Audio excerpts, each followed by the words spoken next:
Hola, ¿cómo están? Hoy en la clase del día vamos a tratar un tema muy interesante y que definitivamente tiene que marcar su faceta de todos ustedes como, como abogados.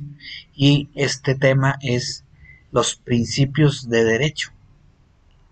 Vamos en este caso a abordar los principios de derecho a partir de la postura del filósofo jurista Ronald Dworkin en este curso de Teoría General del Derecho basado en Teoría del Derecho del maestro Rodolfo Vázquez. Vamos a platicar sobre los principios de derecho o los principios jurídicos. La discusión, se dice, en torno a los principios jurídicos se instaló en el centro del debate contemporáneo, el debate actual en la teoría del derecho, a partir de un artículo del doctor Ronald Dworkin titulado ¿Es el derecho un sistema de reglas? Si bien las locuciones principios jurídicos o principios generales de derecho forman parte del vocabulario de los juristas y han sido incorporadas en textos legislativos de tiempo atrás, el objetivo de Ronald Dworkin en su célebre contribución era tomar distancia de los fundamentales postulados que a su juicio comparten todas las versiones del positivismo jurídico, de manera destacada la que ya vimos de Herbert Hart, en especial la tesis de que el derecho es un conjunto de normas y solo de normas.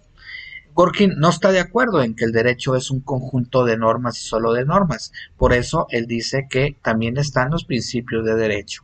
Y vamos a entenderlos más adelante. De esta tesis se sigue otra que también resulta inadmisible para Dworkin, que si el derecho positivo se agota en las normas, cuando el juez se encarga de resolver un caso para el que no hay una norma aplicable, tiene que apelar a su discrecionalidad y a las pautas extrajurídicas para darle solución. Entonces, si las normas colman el derecho positivo, según los positivistas, entonces no cabe imaginar derechos o obligaciones que no estén previstos en una norma. Siendo más precisos, si el derecho positivo nos dice que todo derecho o toda regla para ser considerada jurídica debe estar en una norma, ¿qué pasa cuando no existe dentro de la norma alguna situación que se tenga que valorar para aplicarla en un caso determinado? ¿Qué pasa cuando hay un vacío en la norma? ¿Qué hay cuando no tiene el juzgador una ley, una norma, un código sobre el cual se tiene que basar para tomar su decisión? Entonces, Dworkin considera que la concepción del derecho como un sistema conformado exclusivamente por reglas resulta deficitaria, es decir, implica tender una sombra sobre otras pautas que son distintas de las leyes y que forman también parte del razonamiento jurídico. En particular, Dworkin se refiere a los principios jurídicos, los cuales se manifiestan en lo que Dworkin denomina casos difíciles. A lo largo de esta presentación les he puesto en la parte de abajo a mi derecha, en recuadro naranja, algunos principios de derecho para que nos vayamos familiarizando con ellos mientras recorremos el texto del maestro Vázquez. En este caso, un principio de derecho que tenemos aquí es: lo accesorio sigue la suerte de lo principal. Y este es un principio de derecho civil sobre todo, en el que cuando un sujeto hace una compraventa de un bien y a ese bien están sujetos otras partes, pues entonces las partes también son parte de la adquisición que se está haciendo. Estas partes se llaman accesorios. Entonces, digamos, eh, una vivienda que tiene, digamos, puertas, pues las puertas son accesorias, se pueden quitar desde un bien mueble y digamos que pues, si compras la casa, pues va con todo y puertas. Entonces, lo accesorio sigue la suerte de lo principal. Si compras una vaca que está preñada, pues el becerro es tuyo porque compraste la vaca. Entonces es parte de lo accesorio de lo principal. Entonces son principios de derecho principios generales de derecho que se usan para decidir sobre casos particulares. Tenemos otros, no voy a definir todos, nada más estos dos como una especie de introducción. Dice: quien puede lo más, puede lo menos. Si tú tienes la capacidad de pagar 100 pesos, pues también tienes la capacidad de pagar un peso. Entonces no te podrías negar a pagar uno cuando tienes la capacidad de pagar más, ¿no? Si puedes dedicarle 10 horas de tu tiempo a una actividad, pues también puedes dedicarle una. Entonces, a veces parece muy, digamos, muy simple, pero no es tan simple. Se dan casos en los que los principios de derecho determinan la decisión de algún juzgador cuando está analizando determinado caso y la ley no es clara o la ley no contiene el elemento principal para la toma de decisión de ese juicio. Bueno, Working se refiere a los principios jurídicos y dice Working que se manifiestan en los casos difíciles. Estos tienen como característica, por una parte, la ausencia de una regla que provea una solución para ellos y por otra que presentan necesariamente un conflicto entre valores. La preocupación de Working por los principios surge de la constatación de que son herramientas usuales en el razonamiento jurídico de quienes participan de la dinámica del derecho. Los profesores los enseñan, los teóricos los citan, litigantes y jueces los invocan, etc. Y por otra, de la poca atención que hasta entonces le había prestado a los principios jurídicos la teoría del derecho. Hay 7 criterios que establece Working de los principios de derecho, y estos 7 son los que vamos a ver hoy en esta clase. Es el principio del origen, el de la identificación, el criterio de la derogación, el criterio de la aplicación, el criterio de contenido, el criterio de solución de contradicciones y el criterio de excepciones. ¿En qué consiste cada uno de ellos? Vamos viendo el primero. Working establece 7 criterios para diferenciar reglas y principios, con el fin de mostrar que porque sin esta distinción ya no es posible explicar de manera teórica una parcela primordial del razonamiento jurídico. El primer criterio es el de origen. Es sabido que las normas se gestan mediante un procedimiento legislativo compuesto por una serie de actos. El primero de estos actos de este procedimiento legislativo, al menos en el derecho positivo mexicano, se conoce como iniciativa. Esta consiste, la iniciativa, en la redacción de un documento tentativo, el cual, una vez examinado, es discutido por los legisladores llamados a participar en el procedimiento. Una vez que los involucrados la aprueban, sea que la modifiquen o no lo hagan, ésta se publica en un órgano de difusión señalando la fecha que entra en vigor ya como normatividad aprobada. La fecha de publicación de una norma de carácter legislativa puede ser un buen indicativo de cuándo la disposición entró a formar parte del sistema de normas. Es decir, resulta válido identificar su origen en esta fecha. En cambio, los principios no siguen un procedimiento, por lo cual no es posible tener certeza plena de cuándo se incorporan a un sistema jurídico. Entonces, no todo sistema jurídico está conformado únicamente por reglas. Y la diferencia entre una regla, una norma y un principio está, en primer lugar, mediante el criterio del origen. El segundo criterio es el de la identificación. En teoría, aunque en la realidad se trata de una tarea titánica, es posible elaborar un listado y una jerarquización de las reglas vigentes en el sistema jurídico. Aun cuando la producción de normas positivas sea profusa, es posible conocer cuántas normas conforman el derecho positivo de un Estado, o al menos las que están contenidas en la Constitución, los códigos, las leyes, los reglamentos y los tratados. Es como si tomáramos de nuevo nosotros la pirámide de Kelsen y empezáramos a poner en cada uno de los niveles todo el contenido de normas que existen en nuestro país. Que pondríamos la Constitución, estaríamos señalando tratados internacionales, cuáles son ellos, cuáles son todas las normas generales, cuáles son todas las normas federales, cuáles son todas las constituciones estatales, las leyes de todos los estados, todos los reglamentos, en fin.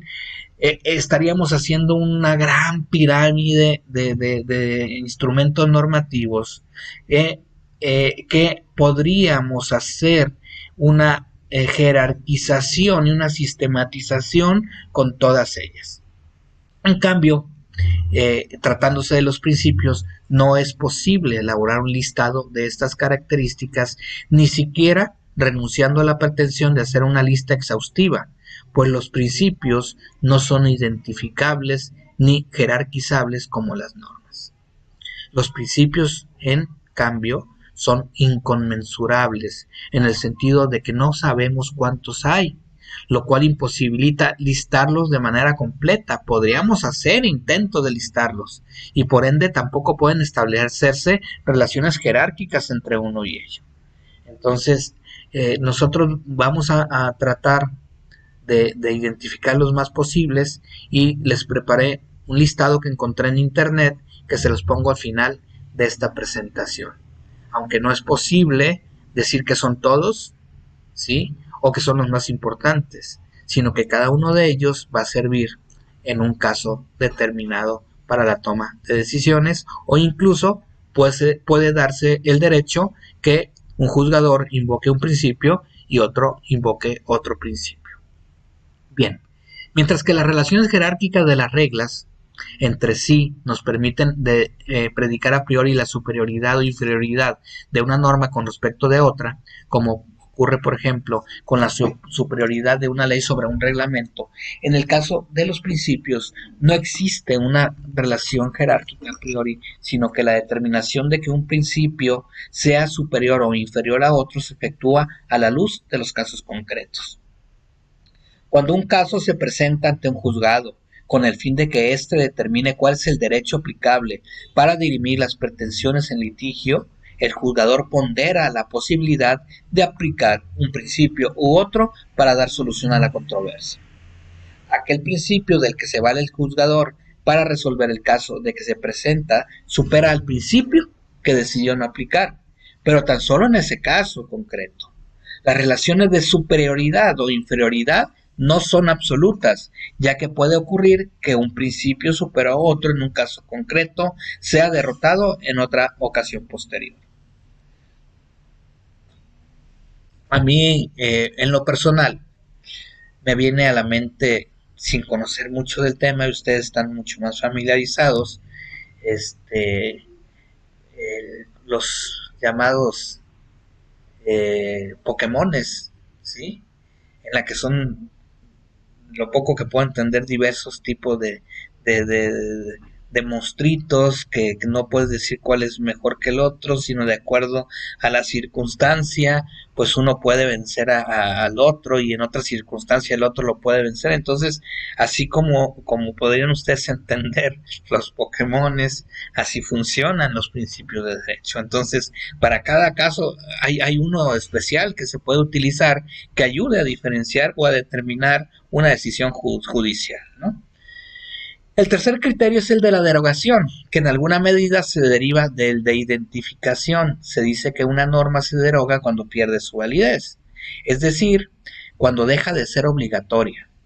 Las normas son susceptibles de derogación en el sentido en que pueden perder su validez, entre otras causas por la entrada en vigor de una norma que expresamente elimine la validez de la anterior, o porque un tribunal haya determinado que una norma queda sin efectos por colisionar con alguna disposición de jerarquía superior, como ocurriría en el caso de una norma a nivel reglamentario se oponga a algún precepto o algún rango constitucional. Pero es preciso tener claro que los principios no pueden ser derogados, pues según se dijo, cuando hablamos de las diferencias entre reglas y principios por el criterio de identificación, a pesar de que un principio no reciba aplicación en un caso, bien pueda tenerla en el futuro, lo cual no tendría sentido si los principios pudieran ser derogables cuando no reciben aplicación en un caso concreto. El cuarto criterio es el de aplicación. Y para explicarlo es importante recordar lo dicho en el apartado causalidad e imputación, donde mencionamos el formato condicional que revisten las normas jurídicas, el cual es distinto del carácter imperativo propio de las normas. Dijimos que una norma jurídica debe satisfacer un esquema formado por un supuesto y una consecuencia. De esta manera, para que una regla se aplique, es necesario la actualización de la conducta o el hecho que la norma establece como condición de la consecuencia que en ella misma se prevé. Es decir, en la realidad tiene que acontecer el supuesto normativo para que la norma se ponga en funcionamiento y se aplique la consecuencia. En cambio, los principios no exigen que se actualice condición alguna para ser aplicados, pues están enunciados de forma imperativa. Un ejemplo es el principio jurídico que Dworkin extrae del caso Riggs contra Palmer, según el cual nadie puede beneficiarse de su propio delito. En este caso, no aparece ninguna condición para aplicarlo, sino que su lectura solo nos indica que cuando alguien comete un delito no puede obtener beneficios derivados de esta comisión. A decir de Dworkin, la diferencia en cuanto a la forma en que se aplican las reglas y principios expone a la luz otra diferencia más, que las reglas son aplicables a la manera del todo o nada, en el sentido de que si se actualiza el supuesto normativo establecido en una regla como condición de una consecuencia jurídica, la norma debe aplicarse y así se da solución al caso. Por el contrario, si la conducta o hecho que configuran un caso no actualizan el supuesto, la norma no aporta nada a la solución del caso. Por ello, se dice que las normas ofrecen razones excluyentes para resolver casos, dado que si se presenta un hecho que es un ejemplo de la conducta prevista en forma general y abstracta en una norma, basta para que se aplique la consecuencia prevista en la norma, con exclusión de cualquier otra razón que pudiera alegarse para obtener una solución distinta. En cambio, como los principios no ofrecen razones excluyentes que den solución tajante a casos concretos, sino que tan solo proporcionan razones a favor de argumentos, contribuyen a la solución. Por ello, a este tipo de razones se les conoce como razones contributivas opuestas a las razones excluyentes. Las reglas deben dar solución directa a los casos, pues sólo así se puede cumplir con la obligación dirigida a los jueces de que funden sus sentencias en normas positivas. Los principios no pueden resolver directamente los casos porque, como hemos dicho, carecen de condiciones de aplicación, y para resolver un caso es menester determinar si la conducta o hecho es una actualización de la condición de aplicación de una norma. Puesto que los casos pueden involucrar reglas o principios, el trabajo de los jueces será distinto en cada situación. Cuando un juez resuelve un caso con base en reglas, realiza una operación lógica conocida como subsunción, que consiste en determinar que un caso individual es la actualización de un supuesto previsto en una norma. La subsunción, por ser una operación lógica, es controlable racionalmente y por ello goza de objetividad. En cambio, cuando un juez conoce de un caso que presenta un conflicto entre principios, lleva a cabo una operación valorativa, no lógica, conocida como ponderación, la cual consiste en establecer para este caso concreto una jerarquía entre principios mediante un juicio de valor. La tarea de ponderación, al ser eminentemente valorativa, no es controlable racionalmente y por ello abre un margen de subjetividad mayor que en el caso de la aplicación de las reglas. El quinto criterio de distinción es el criterio de contenido. Las reglas admiten contenidos diversos, tan diversos como el que pueda haber entre las prescripciones establecidas en las dos normas que servirán para el siguiente ejemplo. Los artículos 19, cuarto párrafo, 20, fracción segunda y 22 de la Constitución Política de los Estados Unidos Mexicanos prohíben la tortura. En consonancia con los preceptos constitucionales citados, el artículo 3 y 5 de la Ley para prevenir y sancionar la tortura establecen el tipo penal de la tortura. Las disposiciones anteriores tienen como bien jurídico protegido la integridad física y psicológica de las personas, presuponiendo la autonomía y la dignidad de los seres humanos. Los artículos mencionados, que recogen valores de tan alta estima para las sociedades civilizadas, contienen normas. Lo mismo ocurre con la norma prevista en el tercer párrafo del artículo 270 del Código de Procedimientos Civiles para el Distrito Federal, que dispone que las promociones deberán tener la debida identificación del litigio al que se dirigen, sin cuyo requisito no se les dará el trámite correspondiente hasta en tanto no se proporcionen dichos datos de identificación. Los ejemplos anteriores muestran cómo las normas pueden contener tantas exigencias primordiales para la convivencia pacífica y los derechos humanos como prescripciones de tipo meramente instrumental. Los principios, por su parte, no admiten tal variación en su contenido, pues este ha de ser intrínsecamente moral en atención a lo que, según la definición de Working, los principios son imperativos de justicia. El sexto criterio es el relativo a la solución de contradicciones. Los sistemas jurídicos modernos cuentan con criterios para resolver conflictos entre reglas. Así, cuando una regla es jerárquicamente superior a otra, prescribe una conducta incompatible con la que ordena la de rango superior, debe prevalecer entonces la de mayor jerarquía. También puede haber conflictos por la temporalidad de las normas, por ejemplo, cuando una regla entra en vigor para regular la conducta misma que una regla que ya estaba hecha, pero calificando dicha conducta en la forma contraria, en lugar de prohibirla, la convierte en obligatoria o viceversa. En estos casos tiene preeminencia la que se emitió recientemente. Por lo tanto, la norma posterior deroga a la anterior. Y hay muchos casos de este tipo de normas, ¿no? Por ejemplo, hoy es una conducta típica de penal el poseer una cantidad determinada de marihuana. Si hay una reforma al Código Penal y se dice entonces que es legal el consumo y la posesión de marihuana, entonces cuando sea detenida una persona con esa cantidad que se determina, ya no podrá ser considerada delito porque hubo una regla que cambió la regla anterior que lo estaba prescribiendo como contrario a la sociedad. Entonces tiene que tomarse en cuenta la regla más reciente, que es la que ya no lo estaría limitando, como un ejemplo.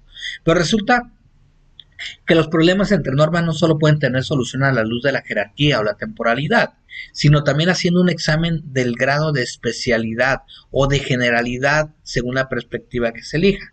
Se dice que una norma deviene especial respecto de otra, esta última como consecuencia obvia acusa mayor grado de generalidad que aquella cuando sus ámbitos de validez están más acotados que los de aquella norma de la que predicamos mayor generalidad. Pensemos en el siguiente ejemplo hipotético. Se crea un código exprofeso para regular una materia específica, el derecho de familia, que regula entre otros aspectos las relaciones de parentesco y actos civiles como el matrimonio o el divorcio. Normalmente la materia familiar queda comprendida en algún código civil, pero para fines de ejemplo planteamos una hipótesis en la que se establece un código referido exclusivamente a la materia familiar, como sucede aquí en Sinaloa. Aquí en Sinaloa antes teníamos el Código Civil y en el Código Civil venían todos los derechos y obligaciones que venían prescritos para la familia, pero se hace una legislación nueva, como el caso que vamos a ver, en el que se crea un código familiar, por lo tal se derogan todas las prescripciones familiares que venían dispuestos en el Código Civil. ¿Por qué? Porque ya no es necesario, porque ya existe un código familiar. Entonces, este último, en relación con el derecho de la familia, se va a convertir ahora en el ordenamiento más general, de mayor especialidad, y en este caso el Código Civil con menor especialidad de acuerdo al código consagrado solo a regulación de la materia familiar, que es un código más especializado y más general en esta materia. Los tres criterios para resolver conflicto entre reglas nos sirven para resolver posibles colisiones entre principios, toda vez que el predominio de un principio sobre otro no se puede determinar a priori, pues no hay principios de mayor jerarquía que otros, ni anteriores a otros con mayor especialidad que otros, según se dijo cuando hablamos de las diferencias entre reglas y principios sobre su identificación y aplicación. Es decir, en los principios de derecho no podemos hablar de que uno deroga al otro, de que hay una jerarquía sobre el otro, sino como dijimos, hay una aplicación distinta según sea el caso particular de su aplicación. El séptimo y último criterio son las excepciones. Ya dijimos que las reglas, a diferencia de los principios, precisan que se señalen condiciones para su aplicación.